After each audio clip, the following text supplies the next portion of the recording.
नमस्कार विद्यार्थी मित्रो, आज आपण BA द्वितीय वर्षातील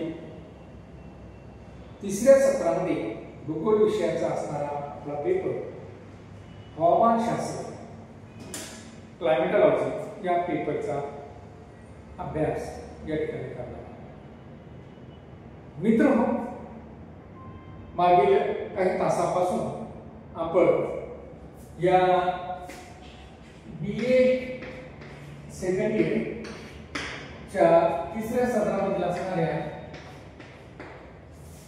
हवामानशास्त्र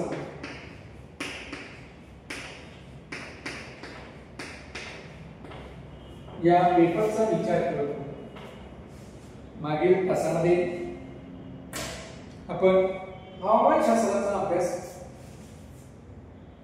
साची सुरुवात करत असताना आपण बघितलं की हवामानाचा अभ्यास आपल्याला का आवश्यक आहे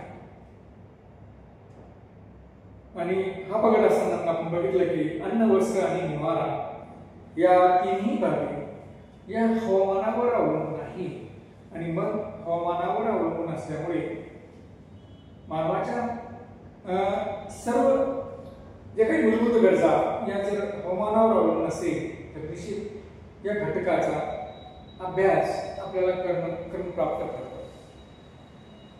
मित्रांनो, या बाबीचा बघत असतानाच आपण वातावरण शास्त्र आणि हवामान शास्त्र किंवा वातावरण आणि हवामान या दोघांमध्ये काय फरक आहे हे मागील काळामध्ये बघण्याचा प्रयत्न आपण या ठिकाणी केलेला आहे। त्यानंतर आज आपण हवामानशास्त्राचा विकास कसा झाला म्हणजे इतिहासामध्ये हवामानशास्त्राच्या अभ्यासाला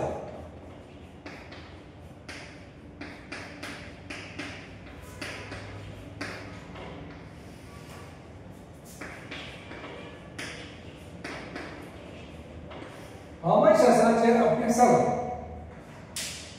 कशा पद्धतीने सुरुवात झाली ही आपल्याला आजच्या तासामध्ये बघायचं आहे। मित्रांनो, हवामानशास्त्राच्या विकासाच्या संदर्भात जर आपण बघितलं तर अगदी दैनंदिन बाबी देखील या हवामानाशी निगडीत आहे। अगोदरच्या काळामध्ये भारतीय लोक कुठं प्रवासालाही जायचं तरी हवामानाचा अंदाज घेत असत आणि हवामानाचा अंदाज घेत असताना ते पंचांग असेल किंवा ज्योतिषशास्त्र असेल यांच्या अभ्यासातून ते अशा पद्धतीने अंदाज घेत होते।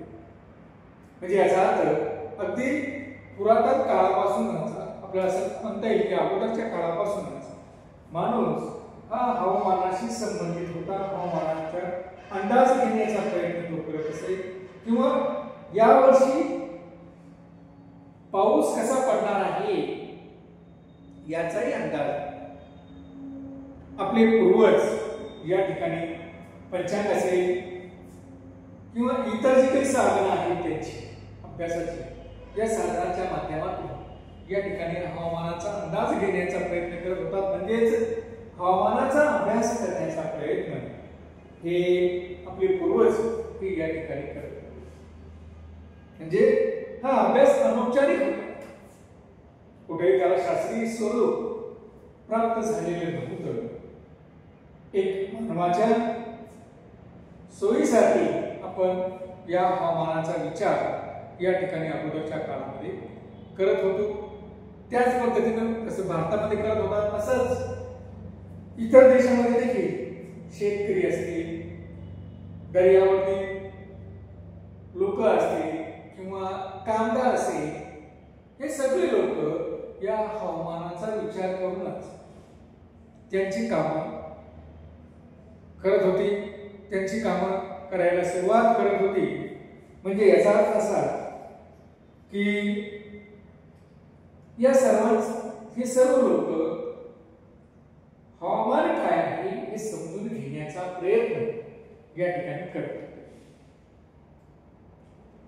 संपूर्ण जगामध्ये आपण पाहतोय की ही परिस्थिती होती, परंतु खऱ्या अर्थानं याच्या औपचारिक अभ्यासाला सुरुवात ही या ठिकाणी ग्रीक शास्त्रज्ञांनी, ग्रीक लोकांनी या ठिकाणी केली. असं म्हटलं जातं की इसवी सन पूर्व 500-600 वर्षापूर्वी या ठिकाणी या अभ्यासाला सुरुवात झालेली आपल्याला दिसते. म्हणजे इसवी सन पूर्व काळामध्ये या ठिकाणी ग्रीक लोकांनी, कारण आपण पाहतोय की कोणतेही शोध असतील, तत्वज्ञान असेल किंवा कोणत्याही शास्त्राचा जर अभ्यास सुरुवात असेल तर ही ग्रीक लोकांनी केलेली होती. कारण त्या काळामध्ये ग्रीक संस्कृती इतर संस्कृतीपेक्षा निश्चितच पुढारलेली होती आणि त्यामुळे त्या लोकांनी खऱ्या अर्थानं या हवामानशास्त्राच्याही अभ्यासाला औपचारिकरित्या सुरुवात केलेली आपल्याला दिसून येते. हवामानशास्त्र हे नाव देखील या ग्रीक लोकांच्याच ग्रीक भाषेतून या ठिकाणी आलेलं आहे. हवामान हे जे नाव आलेलं आहे ज्याला त्यांनी क्लायमा असं म्हणतात. ग्रीक भाषेमध्ये क्लायमा या शब्दाचा अर्थ आहे उतार. क्लायमा या शब्दाचा अर्थ आहे उतार. आणि उतार या अर्थाने जर आपण बघितलं तर पृथ्वीचा जो काही उतार आहे, पृथ्वी गोलाकार आहे असं आपण म्हणतो. म्हणजे पृथ्वीला जे काही उतार त्या ठिकाणी दिसून येतो, पृथ्वीच्या अनुषंगाने जर आपण बघितलं तो जो काही कललेला भाग आपल्याला दिसून येतो पृथ्वीचा, जर आपण बघितला की आपल्याला असं दिसतं की या ठिकाणी एक विशिष्ट प्रकारचा उतार हा आपल्याला दिसून येतो. म्हणजेच पृथ्वीच्या उताराचा अभ्यास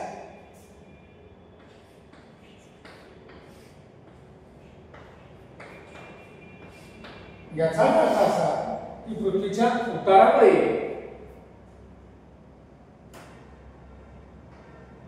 जे काही बदल होतात त्या बदलांचा अभ्यास किंवा ते बदल समजून घेणं म्हणजेच मग यावरून क्लायमावरून मग या ठिकाणी निर्माण झालं क्लायमेट. या ग्रीक भाषेतील शब्दावरून क्लायमेट, क्लायमावरून क्लायमेट हा शब्द निर्माण झाला आणि क्लायमेटचा अर्थ आहे हवामान. इंग्रजी भाषेमध्ये आपण त्याला काय म्हणतो की क्लायमेट, आणि मराठी भाषेमध्ये त्याला आपण हवामान असं म्हणतो. म्हणजे मित्रहो, अशा पद्धतीनं हा ग्रीक शब्द क्लायमा, त्यापासून इंग्रजी भाषेतील शब्द क्लायमेट आणि त्या अनुषंगाने मग आपण त्याला हवामान असं या ठिकाणी म्हणतो. म्हणजे पृथ्वीच्या एकंदर उतारानुसार जे काही बदल वातावरणामध्ये होतात त्या बदलांचा विचार हवामान या नावाखाली किंवा क्लायमेट या नावाखाली केला जातो. त्याचा अभ्यास त्या अनुषंगाने केला जातो. आणि मग असा जो काही भाग आहे ज्याला आपण हवामान असं. म्हणजे मित्र, ग्रीक लोकांनी या इसवी सन पूर्व कालावधीत या क्लायमेट किंवा क्लायमा या शब्दाचा विचार करून त्या ठिकाणी तशा पद्धतीने पृथ्वीतील असणाऱ्या वातावरणाचा, पृथ्वीतील वातावरणात मध्ये घडणाऱ्या घडामोडींचा अभ्यास करण्याचा नित्सर प्रयत्न अगोदरच्या काळामध्ये या ठिकाणी केलेला. आणि हा अभ्यास करत असताना या ग्रीक लोकांनी ज्यावेळेस उतारानुसार त्यांनी पृथ्वीचा विचार केला त्यावेळेस त्यांनी काय केलं की त्यांनी या ठिकाणी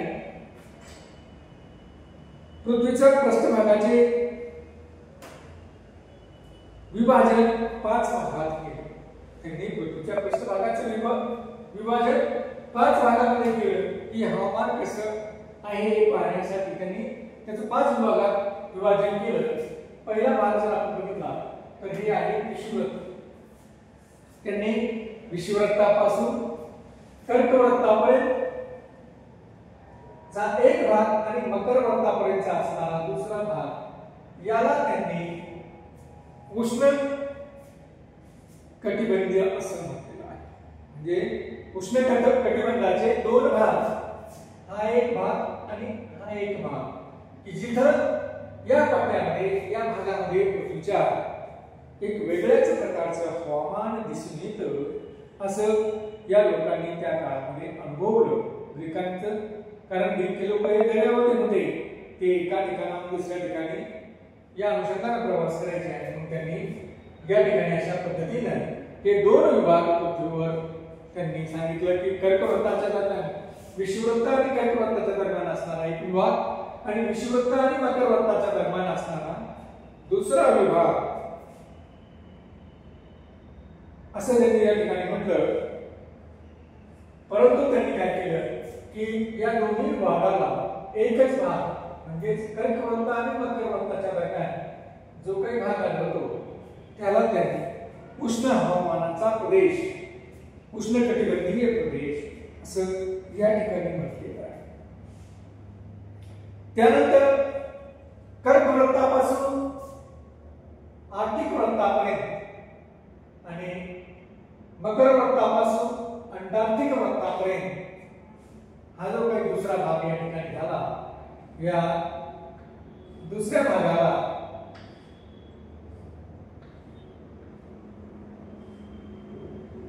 पृथ्वीच्या जे काही वक्र भागानुसार हा दुसरा भाग झाला, या भागाला त्यांनी समशीतोष्ण कटिबंधीय प्रदेश असं त्या काळामध्ये म्हटलं. म्हणजे त्यांनी काय केलं, 5 भाग केले. त्यापैकी हा पहिला, हा दुसरा, हा तिसरा, हे 5 भाग. त्यापैकी कर्कवृत्त आणि मकरवृत्ताच्या दरम्यान असणारा भाग म्हणजे उष्णकटिबंधीय भाग. उष्णकटिबंधीय हवामान त्या ठिकाणी आहे, तिथं एक जास्त प्रमाणात गरमी त्या ठिकाणी आहे, उष्णता जास्त आहे, म्हणून एक वेगळाच विभाग त्यांनी या पृथ्वीच्या उतारानुसार त्यांनी त्या ठिकाणी केला आहे. त्यानंतर त्यांनी दुसरा विभाग केला, तो म्हणजे कर्कवृत्त आणि आर्टिक वृत्त याच्या दरम्यान चा जो काही भाग आहे त्याला त्यांनी समशीतोष्ण कटिबंध असं म्हटलेलं आहे. त्यांनी समशीतोष्ण कटिबंध असं हवामानाचा, की ज्यामध्ये जास्त उष्णताही नाही, गरमीही नाही आणि जास्त थंडीही नाही